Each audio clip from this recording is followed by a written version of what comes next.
Xbox turned down Marvel prior to Sony's Spider-Man exclusive deal.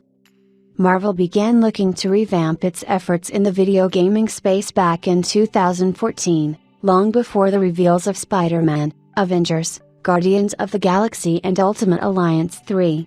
So far, only Nintendo and Sony have secured Marvel exclusives, and it turns out that Microsoft passed up on the opportunity. In a new book, The Ultimate History of Video Games Volume 2, Marvel Games head, Jae-ong, shares a story about the early days of revamping Marvel's video game presence. The team's main goal was to find new studios and publishers willing to take a chance on bucking the trend of low-quality licensed titles, so they started right at the top and approached all three major console makers, including Sony, Microsoft and Nintendo. The book reveals that when early talks took place back in 2014, Microsoft passed on the offer to produce a Marvel game, and instead opted to focus on its own IP.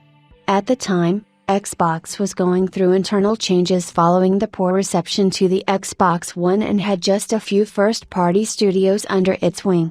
Overall, it was a much smaller operation compared to today. Sony was in an entirely different position, having stronger third-party relationships and more first-party studios.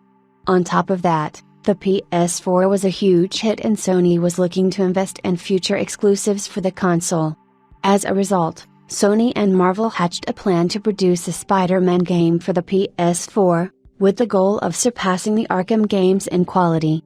Ultimately, Spider-Man became a key exclusive for the PS4 and Insomniac's games will continue to push sales of the PS5 this generation too.